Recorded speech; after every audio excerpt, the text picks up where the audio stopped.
locked in right now. It's the Wheel1 podcast. All Your boy, right. Pastor Twice. We got a special guest in the cut right Ooh. here.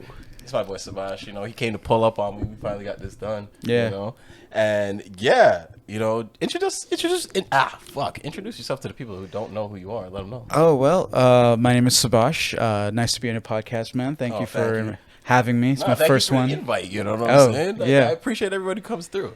Yeah, of course, man. Well, I'm an actor in Toronto and making a living at it. And yeah, that's who I am. Yeah, that's the tip of the iceberg. We're just getting into it. Like, you know, don't get it fucked up, guys. You know, we met on set though. One Yes. time, you know, we got a little work in. I don't even know if that's out. I don't know if you saw. Like, have you seen that? No, I don't think we can even see it. I think it's an ad for people who want to come to Canada. So I think it's airing probably in places outside of Canada. Yeah, so that's fuck. So if you're watching here outside of Canada, let me know if you've seen us. That's right. We're international superstars, and If you didn't know, now you know. Look you at know, us, you come know. on. Look at us. Come You on. know, I might have to throw in a little picture of us. Right Yes, now. We might yes. throw that in here.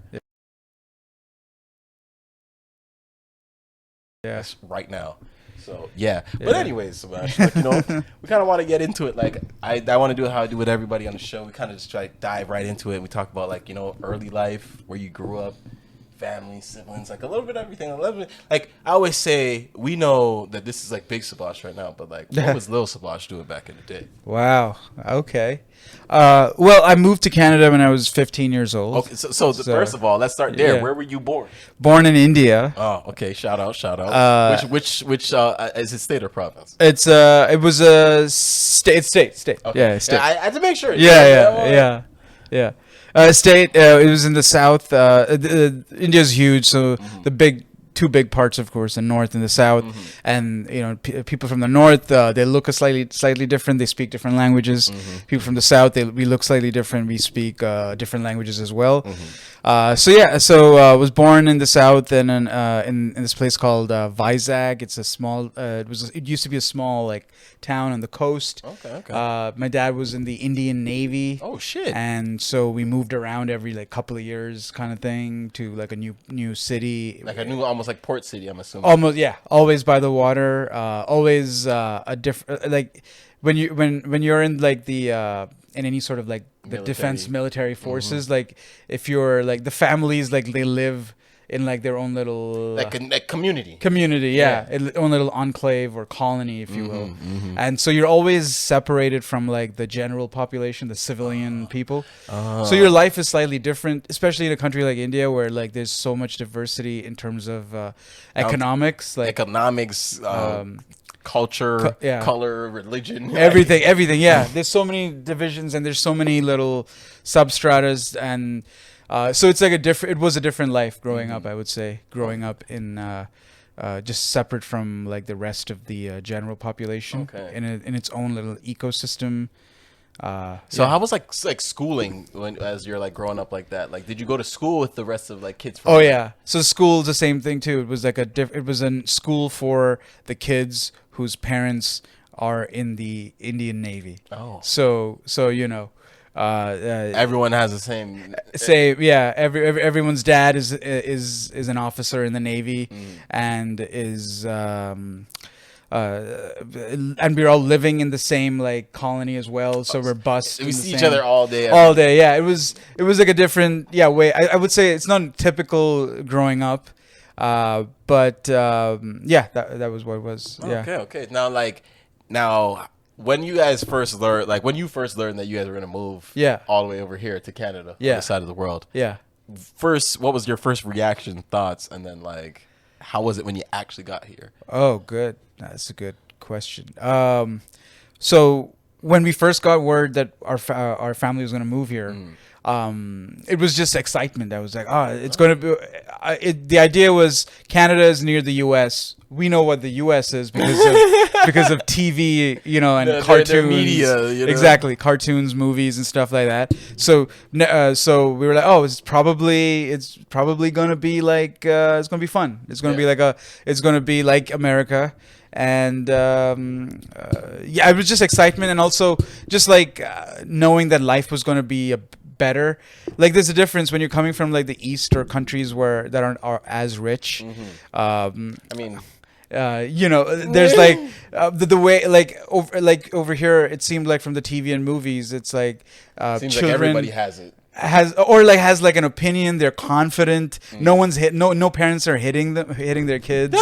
No teachers are hitting their kids for spouting off opinions. In fact, you're encouraged to have an opinion here in high school, like stuff like that. For the most part. So in your describe this, or like what in your opinion, what's like that kind of stuff wasn't like it wasn't the same way when you're growing up in if you come from the East, school is like different. Like you can get hit in school and stuff. And that's a very interesting complex, like even to go through, because it's like I find it's crazy how like you can be like one side of like growing up where it's like in school they kind of teach you to not have an opinion. It's like almost like conform to what's going on. Totally. While the other side, it's like, okay, what is your opinion? Let us know. Right. You're gonna be the future, and it's like, I'm pretty sure it was probably a mindfuck. Yeah.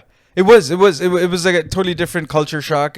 Like in gym class, to like the way the way it is like treated to you get your own like uniform and the way it was over there versus here, that was huge. The way people would just treat everything, it was like massive differences. And what we expected was definitely the cold, for sure. Like the weather is going to be different, and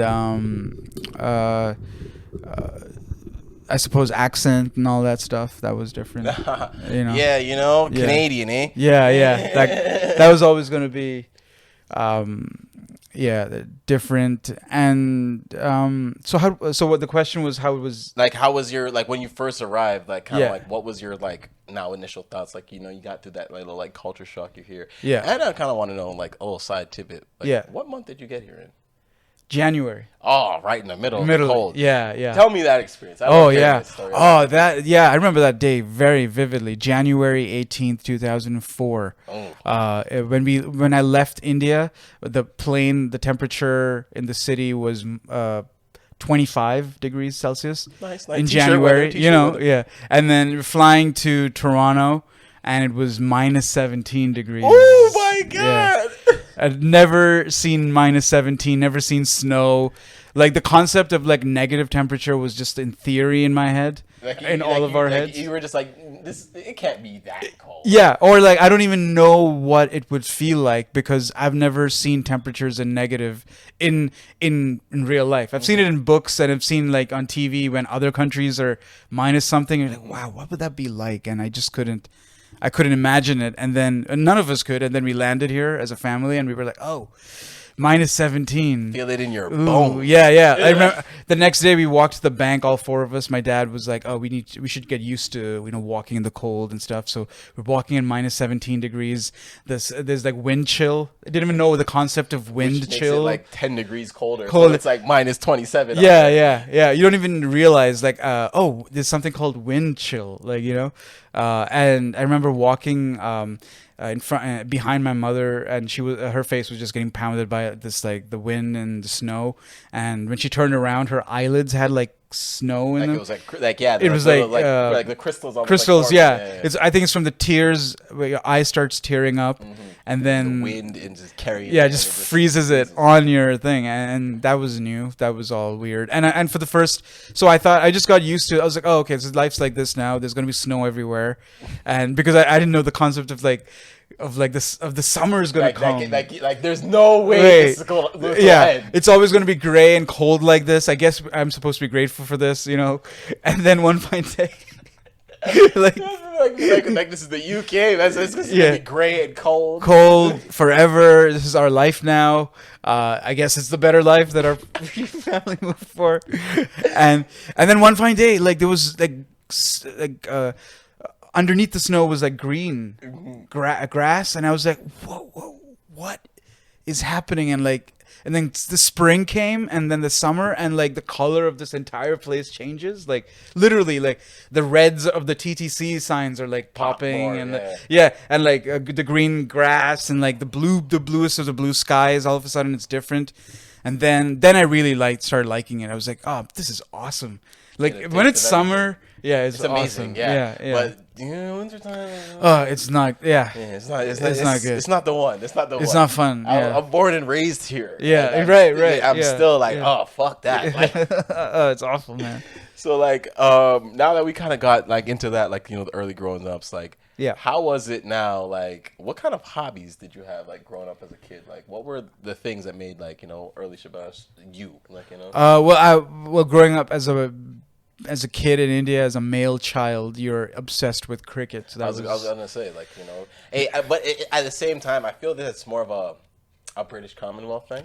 Yeah. Because like my dad grew up in like Jamaica and Probably, it was cricket, yeah, cricket and football. Football, yeah, exactly, So it's like, I can imagine the same for you. Totally, yeah. Oh, yeah, definitely. Cricket was everything. It was like, India's not really good at any other sports, really. And at the time, I lived in India. It was like seeing the sort of economic boom a little bit. Just the beginning, like right when I was born, they did something with the economy where they made it more easier for foreign investors to come in, and all of a sudden you get to see these huge booms and stuff. So that coincided with like the cricket boom and the popularity of the sport and all of it. And like huge league. They got the huge the Indian Premier League. It's huge, man. It's got billions of dollars. Bro, that if you're a top cricket player, you're like, I'm trying to go to India. Yeah, totally. And if you're from the West Indies, like Jamaica and all those places, those stars, like they make all their money in India, and they're like worshipped over there. Like they're big stars over there. It's just like, in a sense, I think about it, it's like Luka Doncic coming over to the NBA now. Like where's he from again? He's from like a Eastern European. He's an Eastern European country, but damn, why can't I remember this right now? I know it, too. Well, it's probably a little different because I'm sure he's huge over there too, wherever he's from. Yeah, that's because true. NBA is huge. But yeah, because he was like a pro at like 13. Like, oh, okay, wow. He's technically a prodigy. Some of these like Eastern European players, like they have to be so good. You have to be so good to beat like an American basketball player who's at their sport. Yeah. And like they've been wanting to play at the NBA since they were a kid. But and you got to remember now, with the age of technology, like these kids I can watch everything they're watching. Maybe it's like a different time slot, but I can still watch it and I can still go out and do it. True. Like that's the benefits. And I think like over there in like, especially like in Europe, what I love what they do with sports. Like I don't know if they do this like further east going like in India, but like they always have like club teams have like academies, and like it's almost like a grooming farm really for their pros. Yeah. Because you come up through the academy, you're good enough, they might sign you as like a 13, 14-year-old, and now you're actually like a pro athlete. Yeah. As a teenager, and then you season up, and then you become as good as you can, and sometimes you get big as like someone like Luka Doncic where he can cross over now. Yeah. And it's even easier from over there because the rules allow it to be easier. Oh really? Yeah, because in the NBA it's like they just want you to score. So they open things up so it's easier to score. Are there Caribbean basketball players in the NBA? Very few. If anything, they're like their parents were Caribbean and they were born in like Canada or America. And they picked up basketball. Okay, that's a little different. Yeah. So okay. it's like there's you'll find the rare like Patrick Ewing's. Like Patrick Ewing was like from Jamaica, like born there. Born and raised there? For a time. He moved to like America when he was like 8 or 9. Something okay, like so even he. Okay, so he. All right. So it's like still like he has that there's that influence that kind of like takes it off. Yeah. But like going back to you as like a kid, Yeah. Was cricket the love? Cricket was there. First love, cricket. Just I could. It was just such a thing, just growing up at that time. All my friends were into it as well. You're just glued onto the TV when the matches are on. You're playing it. You can't wait for lunchtime during school or like after school when there's like a tiny bit of time where you could play. Like you just you just waiting. You can't wait because those were like the times of like respite. Otherwise everyone's telling you what to do all the time. But then all of a sudden you can just play now and then no one bothers you. Yeah, and you can just express yourself and just it was fun. It was so much fun and I that was the only thing that I wish I got into like video games or like other sports like North American sports so I could like make friends easily. But sometimes it's like what sport you're into as a kid, that's just what it is. Like I feel, and a lot of times it comes down to like your environment. Because like for me, I was into basketball as a kid. The house I grew up in, literally, if I'm standing in my bathroom, I look across, like look out, and there's a basketball court right there. Right. So like there's I grew up across the street from a basketball court. Right. It's kind of like it was meant to happen for me to Right. play basketball. Like, Yeah, it's yeah. Like for you, when you grow up in a place where this is the hub of things. Yeah. That's what you're gonna do. Yeah, exactly. You know, it's like it's just kind of the thing. But like, I want to transition that into kind of like what other passions do you feel that you had, especially as a kid growing up like in India, and even when you came over, like that were aside from like the cricket or like something else. Well, I played a few sports. I played cricket, badminton. I was not. I loved it. I liked it. I loved playing it. It was like another thing that I was interested in. Yeah, it's a fun sport, to be honest. Yeah. And then when I moved here, the one thing I saw, like, I didn't know what stand-up comedy was. Like, I didn't even know. Hadn't even seen like a comedian perform. So like when I moved here, it was 2004 January, and it was right then when like the first Russell Peters thing came out, like the original. It's like Comedy Now by CTV. That was like their before the program, and it was a classic thing of like those jokes of like what do you call like his life growing up. Yeah, and all the accents, dude. He did all the accents. Perfect. And like the whole like those silly jokes of like the Icelander and a Cuban get married, little ice cubes, all those, all those jokes. And I couldn't believe like, oh, you could just do this. And it helped, like he was Indian descent as well, and it was like a way of like I was looking for a way, I suppose, as a teenager to like make friends. Like how am I gonna like make friends? I have like an accent, I don't know if I'm wearing the right clothes. I wouldn't know what to say. These kids seem so sophisticated with their knowledge of things. Like it felt like like you're almost like an alien. Yeah, like what do I have to offer, kind of like, and then I saw this, and then I was like, oh, I can't believe you can just like say funny things, like and so that was like I remember memorizing every Russell Peters thing and just like regurgitating it and redoing it for your friends, and then they laugh because they hadn't seen it, so that I had the advantage of like stealing material. Yeah, so that's what I would do. I would just steal material from stand-up comedians and then perform it and try to make friends with any like funny kid in high school. Like that was my thing. The one thing I realized was in Canada, the sense of humor was like different from India.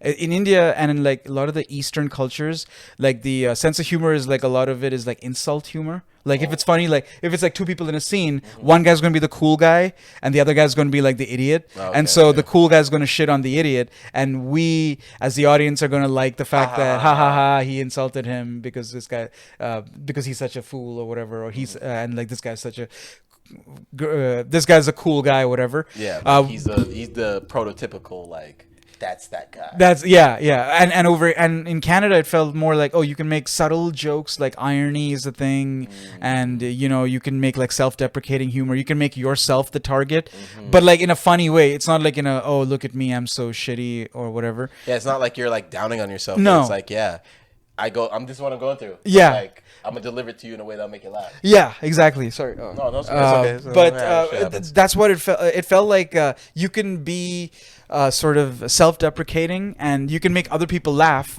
and then they can be your friends or whatever. So I was always on the lookout for making other people laugh with like stolen comedy that stolen bits. Yeah, and that's what I guess that was another hobby. I guess I couldn't get enough of comedy and like movies when I moved here. I mean, that would make sense to kind of like to deep dive into like Western movies once you get here, because you come from the land of like Bollywood. So I'm sure, like, you enjoy your fair share of Bollywood movies. Yeah. But then when you come here and you see like the wide, because I feel for me a lot of Bollywood movies are like basically like musicals.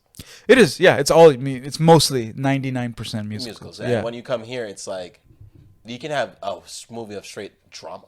Yeah, like, it's serious. There's not a funny note in there. Exactly. And there's not like, and then you can have one where it's just funny. No one takes anything serious. Yeah. So it's like, and I feel like it's kind of like what you said earlier, where the culture shows, like in a sense, in the West, it's more open, be yourself, free. While over there, it's like, okay, kind of stick to what we got going. Yeah, that's huge. It's what you hit on is like the perfect difference.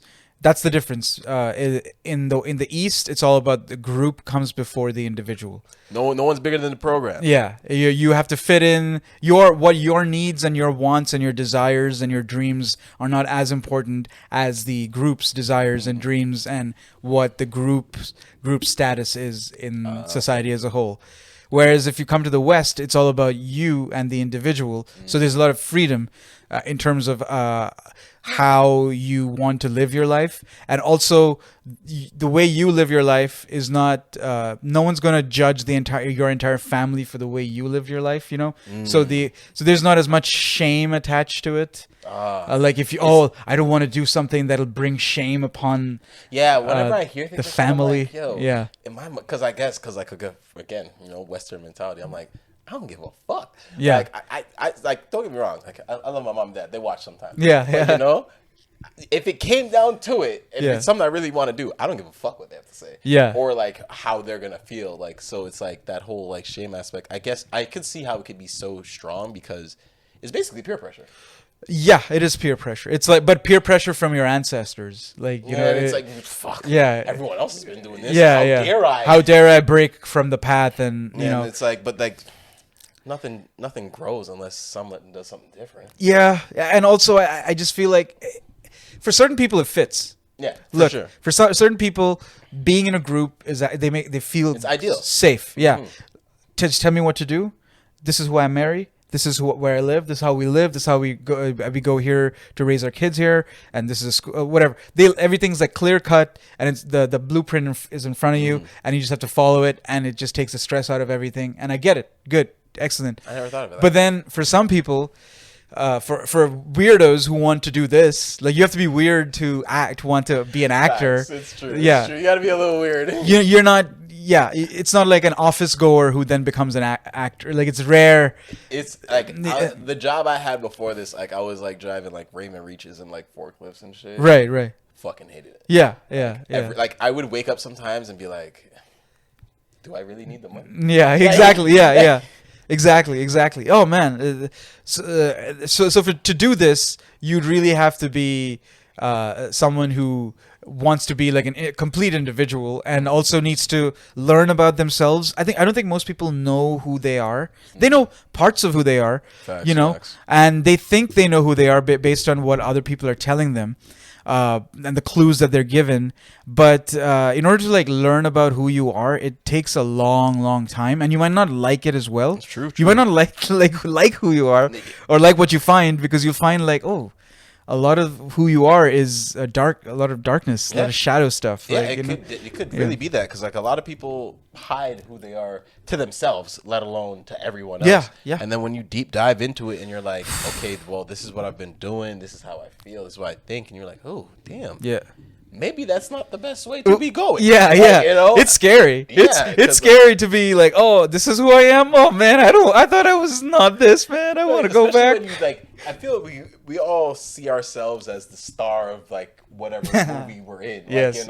Yeah. So it's like to then look at yourself and be like, maybe I'm not as good as I thought I was. Yeah. Is like really crushing for most people. But I feel like that's what we all need to be in order to pump back up, to boost back up. You have to sort of be stripped away of all your ego and who you think you want to be and all your coolness and all that stuff.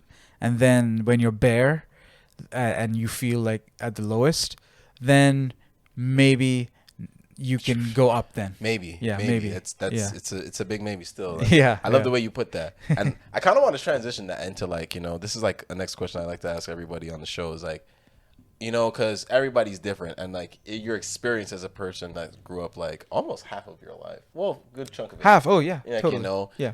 East and West. Yes. What are like your views on like society as a whole? Because like you have a more an interesting perspective because you've seen it in different ways. Yeah, I suppose. Yeah, you're lucky. I'm lucky enough to see life for a long time in the East, where I grew up, in the Eastern cultures, which are so complex and old, and they have their own pros and cons. Yes. And then of course coming here to the West, and it's like a newer society in terms of the number of years it's existed. But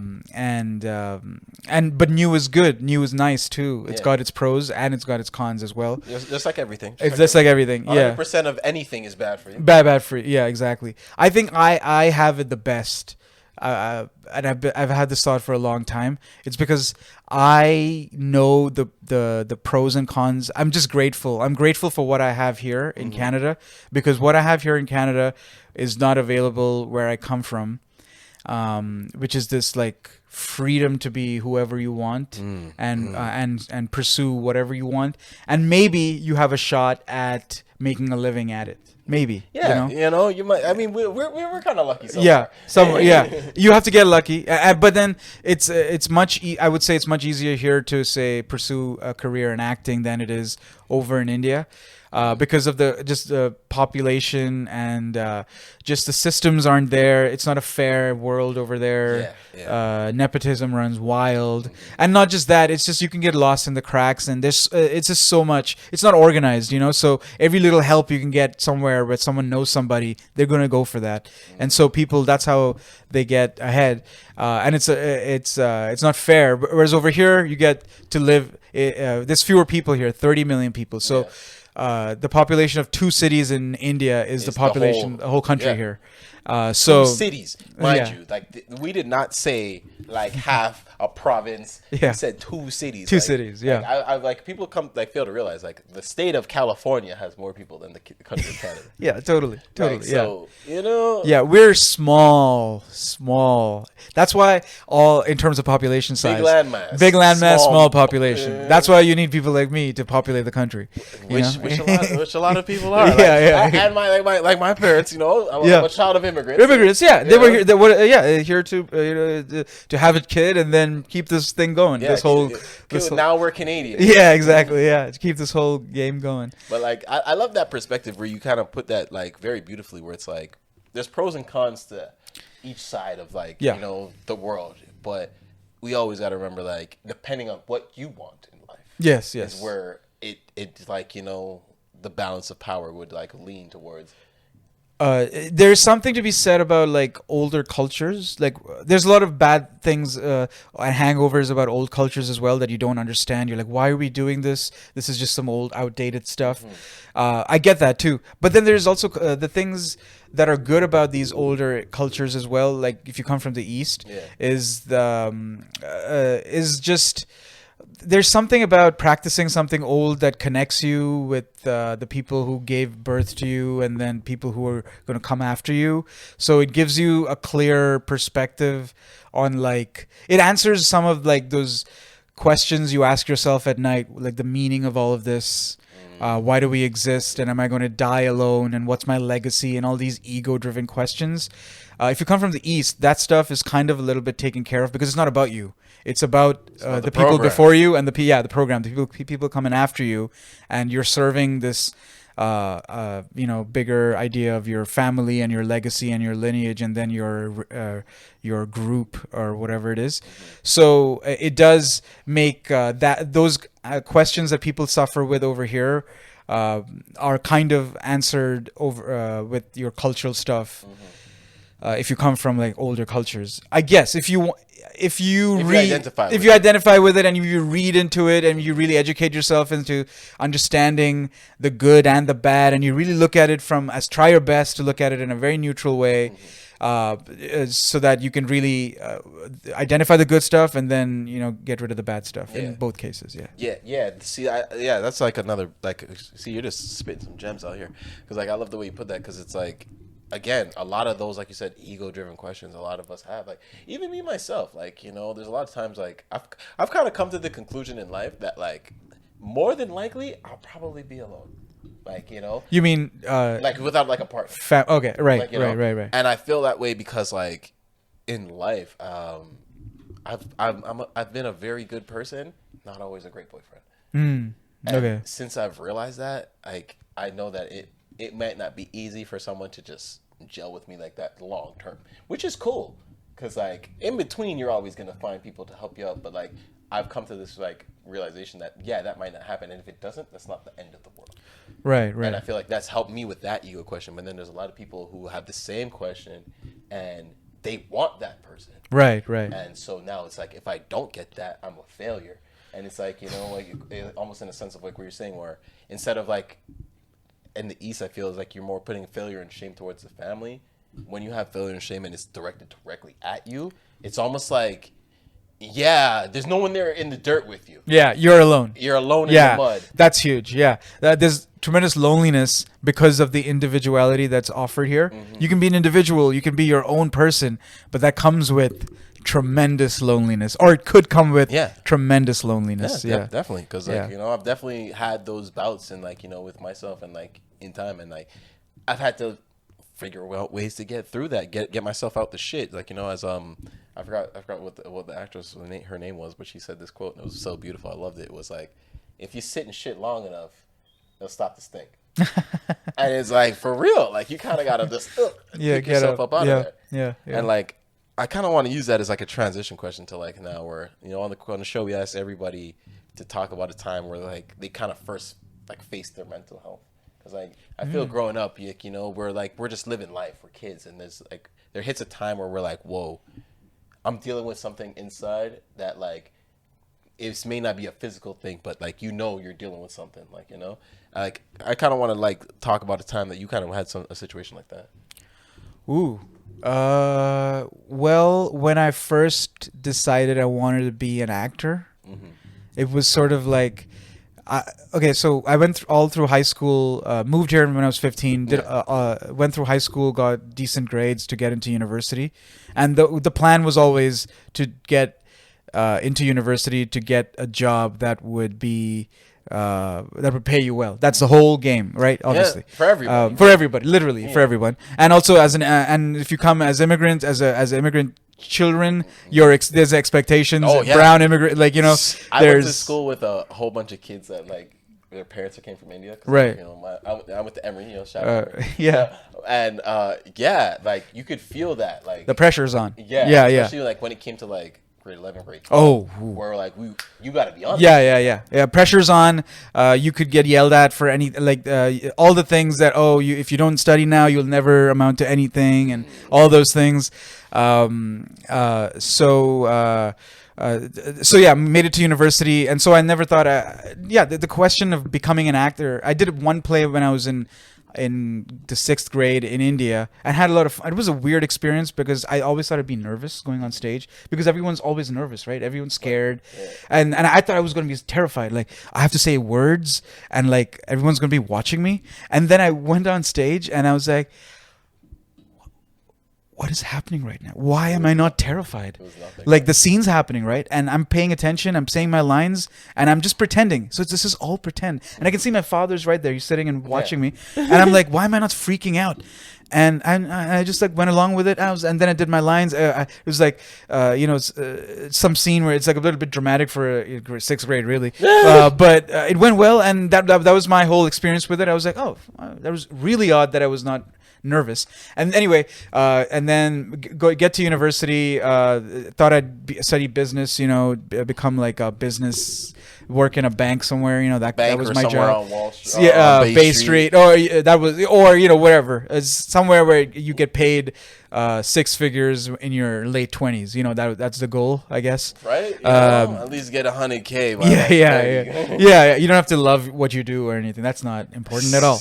But then what I realized was I had a crush on this girl, and she was doing this play in my first year of university. And I thought, I could just like audition for the play, be a tree. You know, just like a tree in the background, and then I could just hang out with her. Yeah. It doesn't matter what you do. So I went and auditioned, but then I got one of the main parts in the play. It was just like reading a cold read, and I just loved the experience so much. I did the play, but then I realized, oh man, I love this experience so much. I can't do this for a living, and I hate that I loved it.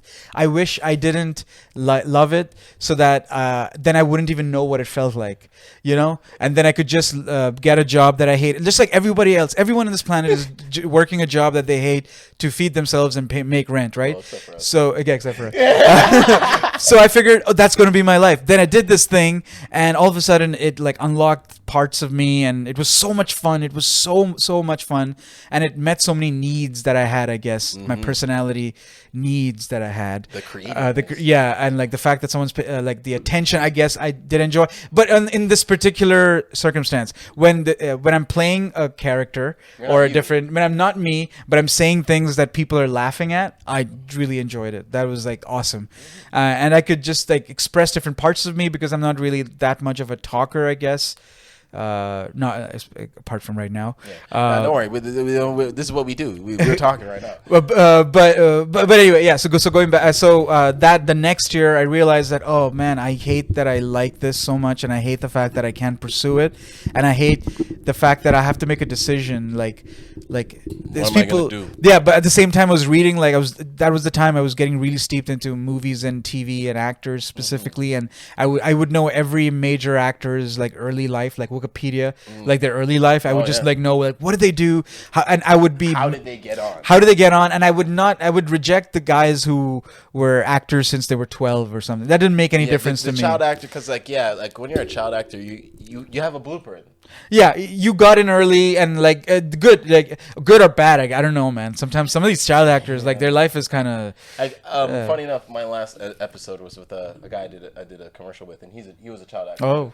But he took a break at one point. Okay. And, like was dedicated more into like sports. Okay. And I feel like maybe that have helped him because like he came from like an athletic family too. Right. So it was easy for them to dive into that and focus on that until like the child actor phase where a lot of them just kind of go off the rails. Yeah, I mean, there's horror stories about that kind of stuff, and also it wasn't relatable. Like yeah, we're not those kids. Yeah, we're so far away from that. Like our parents didn't work in the industry, not even as like the sound guy in something, not even that. Like it's so eons away from the thought of even like any of my parents close to what we do is crazy, right? It makes me laugh. It's wild.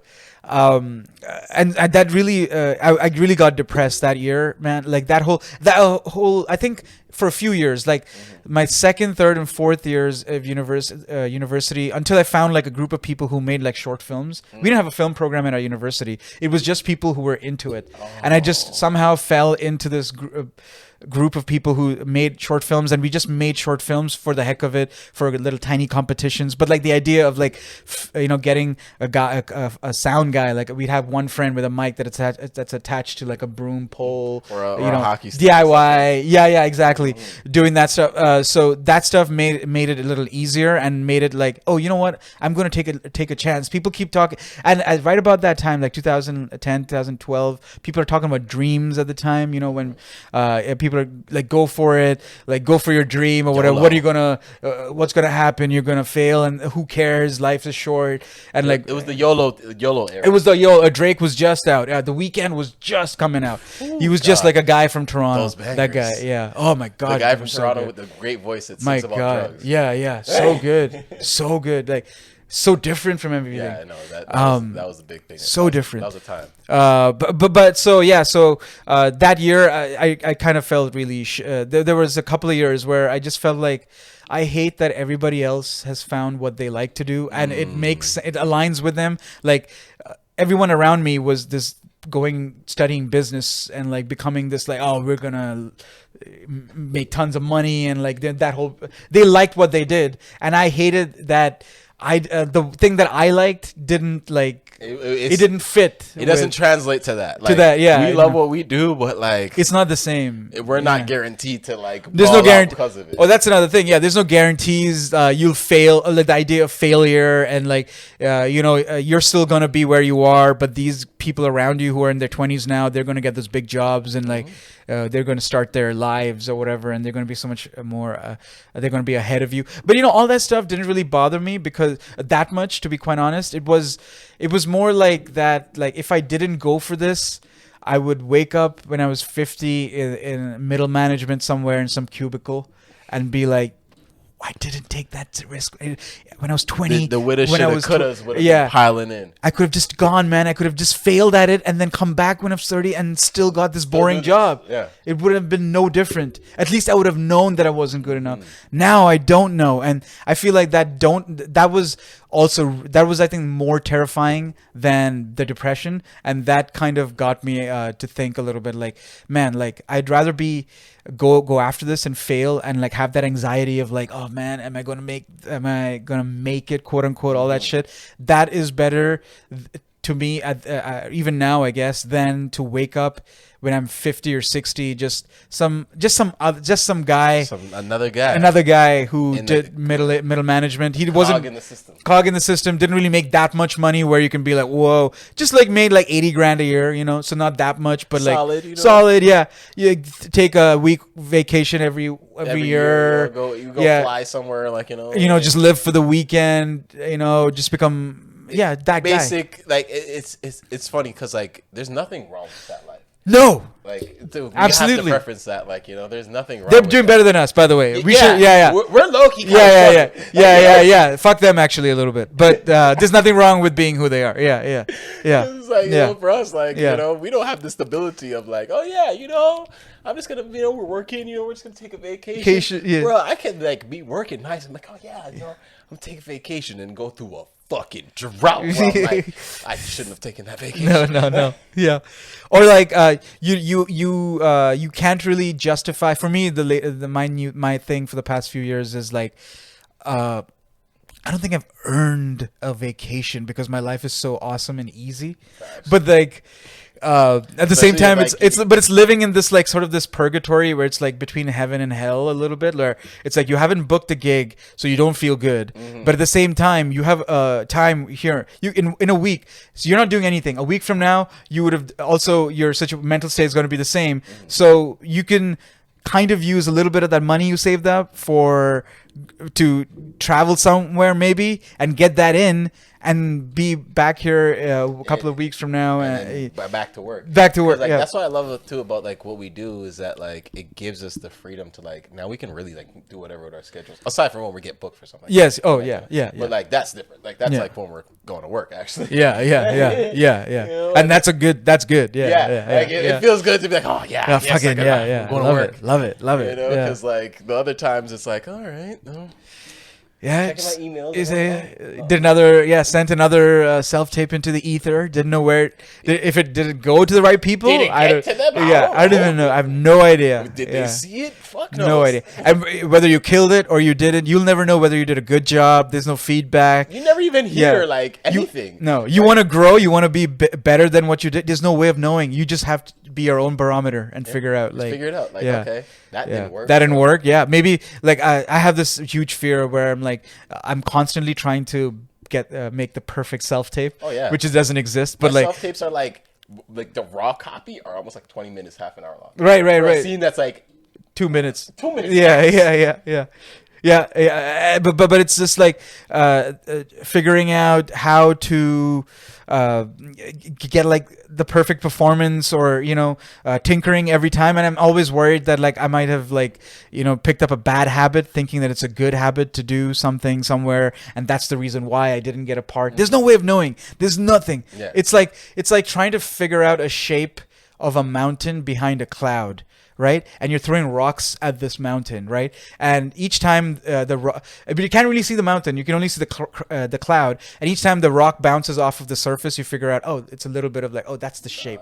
There's like a little bit slope over there. Oh, this is how it's shaped a little bit. So you're trying to figure out, you're like sculpting the mountain yourself, but you have no idea what you're looking so at. Sometimes you could just be throwing rocks, and it's not. You have there's no feedback at all. You're like, this doesn't tell me anything, and it took so much effort to throw that rock.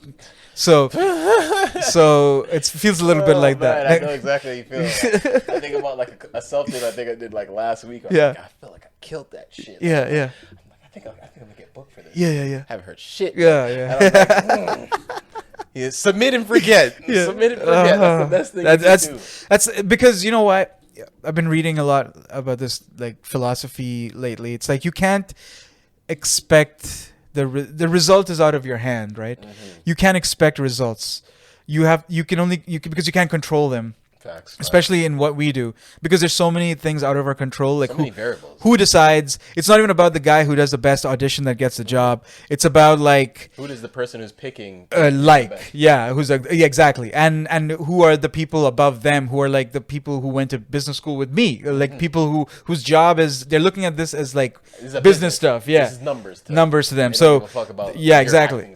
Not so they just look at you and they can't judge based on the skill that you have. You're just judging based on, okay, yeah, this guy would not be as a good fit. This guy better looking. That guy's nice hair. Whatever reason, superficial reasons, you have no idea. Maybe you're too tall, you're too short. We already have another brown guy, so we can't have like another guy. Yep. So like, so there's that. So all these things that you can't control.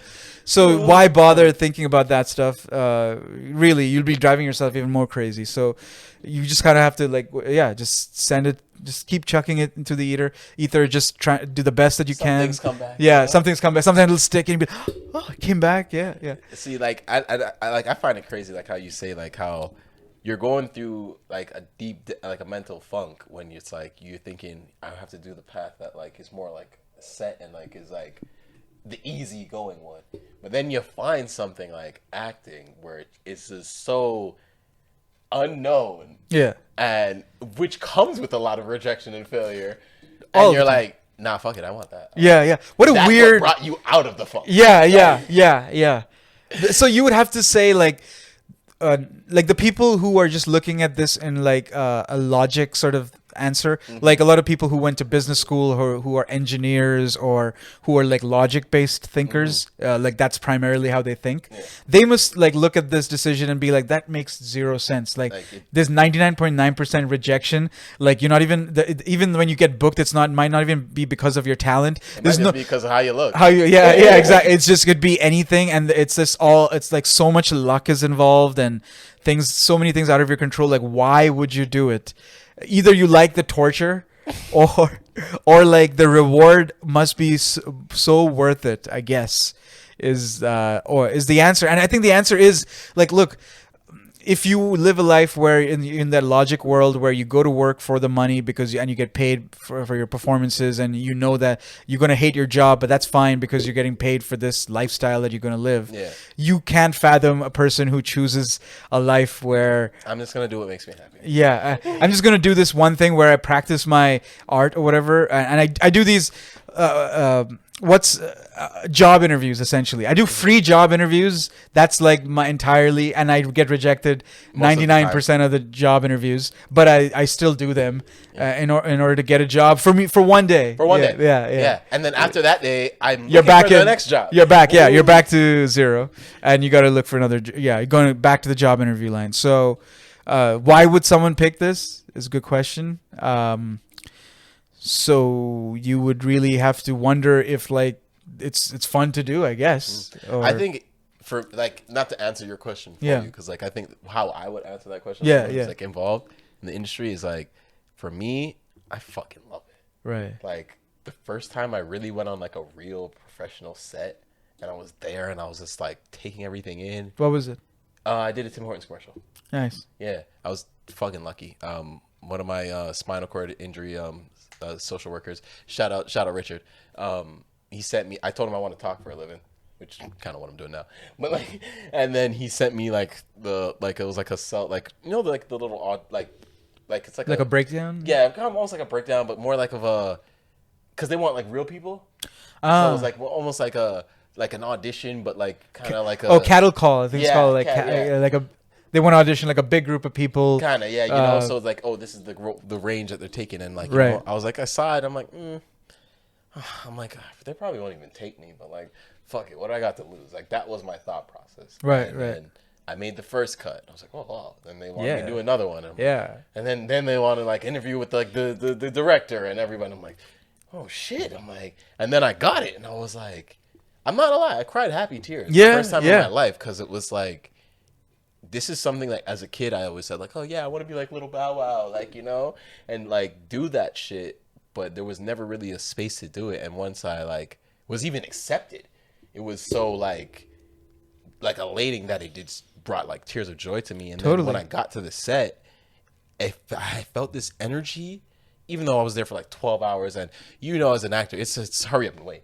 So most of the time I'm just sitting there doing nothing. Yeah. But it was like, this is what I want to do. Fuck everything else. Like, I don't want to be a fucking greeter at Walmart.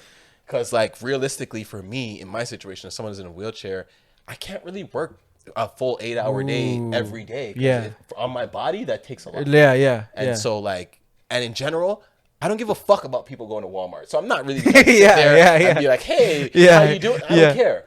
So it was the perfect match at a time where I was looking, what do I want to do? Yeah. And I found something that I've already had a love for. That now I'm kind of like, I found a way in.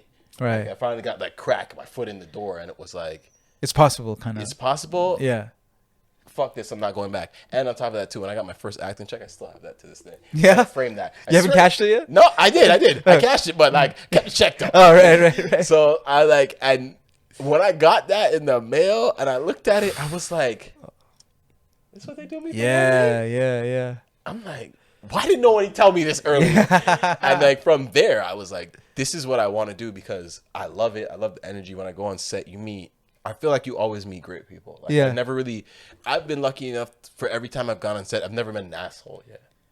Like someone with that ego, like, director, actor, whoever. Like, really? I've never had that yet. Right, okay. So, like I said, I've been lucky because everyone I say that to in the industry, they're like, oh. No, man, you got to wait. Until you get that one guy where they're just like, they think they're the shit. You're like, wow. Yeah, exactly. And I don't even know how I'm going to react when that happens. I hope I don't say some dumb shit. It's funny. People react two ways. Either they get like closed off, or like they'll just become quiet because they'll feel like that rejection, or they'll go climber. Call these they call it social climbers. They'll start sucking up to this person immediately. Oh, I fucking hate and those people, what happens is like you go. So like the next time they'll meet an actor who's at their level. Hey, how's it going? The famous guy comes in. Oh, hey. So what did you do? What did you do last night? Then? Like the whole thing changes, and it's like, if you for some reason the next day made it to their level, then they'll just change the way they treat you. It's not just the regular, oh, hey, how you doing? No. It's like they treat you based on where you are on the call sheet. And it's disgusting, and you're like, gross, this is gross. But then you learn. It takes one day. I remember that day. You're like, oh, this is kind of gross. These people are gross and fake, and I can't believe I have to like pretend that we are like close and friends or whatever in the scene. But then you learn. You're like, oh, okay, so this is another type. And then you realize like, hey, this is hard. This job. It's so hard to book. The odds of booking a gig, like we were just talking about, that it makes people these animals who are just looking for anything to get that leg up, because like we said, like there's so much that's out of our control that some people, if they're good at like networking, quote unquote, good at sucking up to people, good at like sucking the dick of the biggest guy there to get then they'll do that. Literal and figuratively. They'll do that because they have dreams too, buddy. Everyone's got dreams, and everyone's got like their price of being a hua. So we all have that, like we all like to think we're not huas, but so some people have different levels. So you learn that, and you're like, all right, I respect that. That's their journey. They're making those decisions. It's going to cost them. It's going to maybe take chunks of their soul or whatever, if you want to believe in that stuff. For real. It's going to, if they can sleep at night, maybe they can sleep at night. Maybe they're good. And maybe that's the price that they're paying. And you know what? Hey, those are their gifts. If they can do that, if say that's what gets them a job is like, being good at networking and sucking up to people. If that's what gets them that one gig or whatever, good for them. Facts. Like I believe the work always prevails. That's what I want. You want to believe that. Yeah, you want, and I think it does for the most part. I think that's the best way for especially for us coming in the industry, because in general we don't look like the particular of things. Right. Well, nowadays it's changing. Hey, diversity is in right now. That's what by the way, when I applied to all the agents in Toronto to get an agent, I met with 5 of them within a week, and 4 out of 5 of them said diversity is in right now. And the last guy looked at me and he was like, who you met with? I met with 4 or 5. Let me guess, they all said diversity is in right now. I was like, yes, they did. And I signed with that guy. I was like, that guy is funny. It's kind of funny because I feel like for me, the first time I noticed that was after I did the Tim Hortons thing. What year was that? 2021. Oh, okay. Yeah. Recent. Okay. Yeah, I'm new in the game. No, I'm a you're baby. I'm a baby. I'm a baby. Yeah. So, I was like cool. Like the director was just kind of kicking it with her. She was kind of cool, and I'm like, can you tell me somebody to like help me out, point me in direction? And they put me into actually like a casting director. Funny enough, I think I've worked a job where she like casted me. And nice. I don't even think she like knows that it was me. Oh, we had a phone call. Like, right. I had to like hound her down on her emails, like 3 times just to get her on the phone. And then she talked to me on the phone for about like half an hour, telling me like the things I need to do. One of the big things that she said is like, mind you, she doesn't know what the fuck I look like at this time. We're talking, and she's like, yeah, diversity is great right now. And I'm like, especially for you as a POC. And I'm like, huh? And she's like, person of color. And I'm like, huh? And then she's like, you're black, huh? I swear to God, like off rip. Like I was a good thing I didn't say her name too. But like, she's just like, you're black, right? And I'm like, so she guessed from the voice? Yeah. Oh shit. And I'm like, okay. I'm like, yeah. Like, wow. I didn't even know how to take that. Yeah. She's telling me like, it's a good thing. Like, you're black and in a wheelchair. This is perfect. Twofer. Yeah. Which I'm not gonna lie to you. I dead ass feel like I've gotten jobs because I'm black and in a wheelchair. Like I've done a wheelie casting like call. Like they were, because I remember they wanted me to like dance or some shit. And they're like, "Can you do something like more dynamic?" Right. Yeah. I'm like, I don't know. I can like do a wheelie. You can? Yeah. Can we see? Yeah. I did it. They went like ape shit. I couldn't believe it. They're like, "Oh my God, can you do that again?" Yeah. You seem to do that again. And totally. Like, I got the job. Look, you gotta play.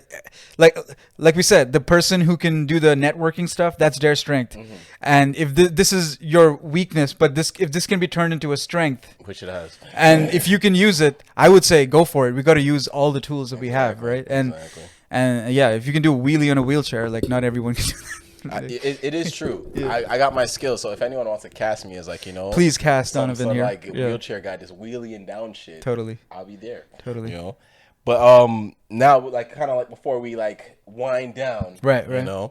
We kind of got into like mental health aspect and all that. Like I like to know like one thing, like and we talk how we turn the negative into positive, but just finding the love in acting.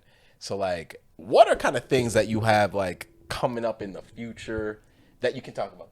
Oh, okay. Or like that you got planned, and like what do you feel is next for you? Ooh, good question. And also terrifying question. Of course. No, nothing. I did a couple of. I did like 3 days on a movie recently in December. I had like 1 or 2 lines in it. But that's the fucking lit, bro. Like, it was good. It's levels to this shit. Like, I've only hit the commercials yet. Yeah. Oh, have you been on TV film yet? No, TV film I haven't done yet. Different, so different. Yeah. See, that's what I'm saying. It makes you feel more like a real actor. Definitely, yeah. See, commercials, it makes you feel more like a prop or a model. Like hey, do this, do that, because the people who are directing, not the directors, but the people who they are listening, like the client people, they're just like, again, like their business, they're trying to sell something. Suits, they're suits people. They're working these meetings, and they want to sell a product to someone. So it's not about the art itself, it's about the product. Exactly. And you're just a prop. You're just you're holding it. You're holding it. Exactly. Whereas film and TV, there is a different feel where you feel like even if you have a character with 1 or 2 lines, you can still dive into that. Yes. And I feel like when you do commercials, you can dive into your character, but there's only so much that your character, substance that you really have. You can't really play a character that's not like a happy and like excited character. Because like you're supposed to sell something. Yeah. They don't want like I'm Sean Penn.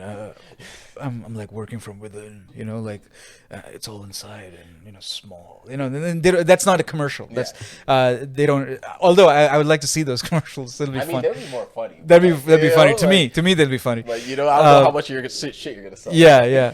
But on film and TV stuff, what I like is like even with these 1 or 2 liners is that they have you there for the whole day, and like it's like hurry up and wait. But you get to observe the bigger dudes that are there, bigger actors. How they work and the way they interact with everyone around them, all that stuff. Like I'm just observing them like some sort of creepy camera. Yeah, I'm studying. I'm studying how they interact with the other famous people, how they interact with the director, how they interact with the crew, cast people. You're working at yeah. I'm just like looking. I'm just observing, and also like. what bothers them too. I'm just trying to see like, oh, this is what bothers them. This is interesting. And because on the surface of it, you're watching someone work and you're like, why are they so hung up on this particular detail with the director or whatever? And you're like, why can't you just let that go? Or then you realize that they're thinking about the end product, or like how the angles that are going to be used and how they're going to be looking. So I guess for them it means more if if they don't want they have more of a room for discussion with the director. It's more collaborative instead of just like, I'm doing what do this, do that, say this, stand here, your light is here, that kind of stuff. Like so commercial stuff. So I had a couple of days on a movie that I did, and then a couple of days on one day in like a TV show that I did. We were seeing you on the big and little screen. Maybe, you blink and you'll miss me, kind of thing. It's still there. You know what I'm saying? You still got to take the little snapshots, put that on. Yeah, exactly. Throw that on the demo tape. Absolutely. But I think what I'm really excited about, or not excited, but what I think I'm going to do is make more content for me, like to post online, because just the exercise of coming up with an idea, putting it, setting up the camera, lights and everything, and then editing it and then putting it out there gives you more creative control and more creative satisfaction than like an acting job, quite honestly. The most satisfying acting gigs are like doing a play, because you're doing it for 8 weeks and you're rehearsing and all these people. So although it's pros and cons with that too, depending on who you work with. So if you're working with a group of people you don't like, it's not going to be as fun. I don't want to see them all the time. Exactly. But if you're doing like a commercial, or sometimes you do a small part in a film or TV show, like it might not be as creatively satisfying sometimes. So I think what I'm going to do is like just do experimental monologues or acting exercise type skits or sketches, but with like good quality acting, just to make and just to put out there, because there's a lot of stuff out there. You go to your Instagram reels, it's all these like tiny skits and things people are doing, but the acting is never good. And I just feel like actors can do this shit too, and be like better. It'll look better because you care about the acting a little bit more. You can just buy it. I take this very seriously. I'm not just like kind of doing it for like laughs and ha-has, even though that's what we're trying to get out of it sometimes. If the quality of laughs and ha-has is good, that's what you're going for. It's not like people aren't laughing at it because it's bad. They're laughing at it because it's so good. It's good.